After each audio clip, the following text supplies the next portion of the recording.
The Tyrannosaurus had arrived the previous evening, its massive form casting long shadows beneath the harsh lights of the holding pen.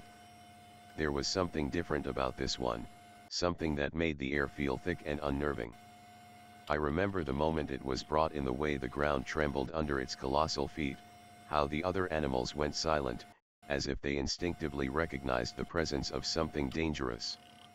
But back then, I didn't realize how quickly this creature would start to redefine everything we knew. The morning of the 4th, the sun hung low, casting a dull, muted light over the island. My colleague, Peter, was assigned to inspect the new asset in its holding pen. He was an experienced worker. Nothing fazed him, not even the more temperamental raptors or the towering sauropods. But when he returned from his inspection that afternoon, his face was pale, his eyes wide with something I hadn't seen in him before: fear. "There's something wrong with it," he said, voice tight with tension. "It's different. More aggressive. I've never seen it act like that."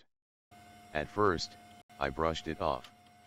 The T-Rex was known for its unpredictable nature, its volatile temper.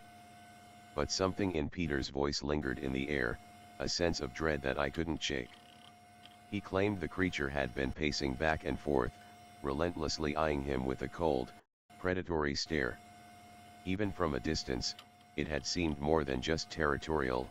It was almost as if it were testing the boundaries of its enclosure, looking for an opening.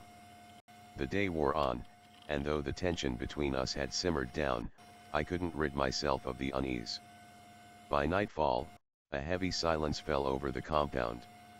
The usual nighttime noises, the calls of smaller creatures, the rustling of the dense jungle seemed muted, as though the island itself was holding its breath.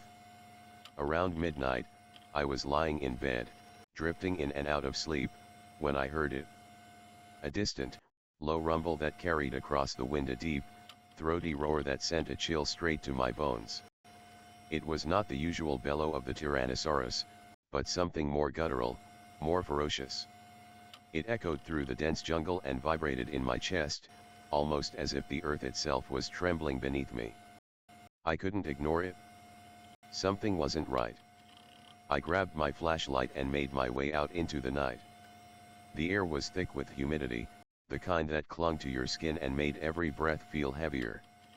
As I neared the holding pen, I felt the weight of the silence press down on me. Even the usual sounds of the night seemed to have ceased. The hairs on the back of my neck stood on end. When I arrived at the pen, the security lights flickered, casting long, haunting shadows across the high, reinforced steel walls. I approached cautiously, my flashlight scanning the area. But there was no movement, no sign of the beast. I called out for Peter, though I wasn't sure why I expected a response. The air felt too still, as though the world was waiting for something. Then, I saw it. Scattered across the ground were fresh, bloodied marks, dragged remnants leading toward the far corner of the pen. A streak of something dark and viscous glistened under the harsh light. The stench of blood was thick in the air.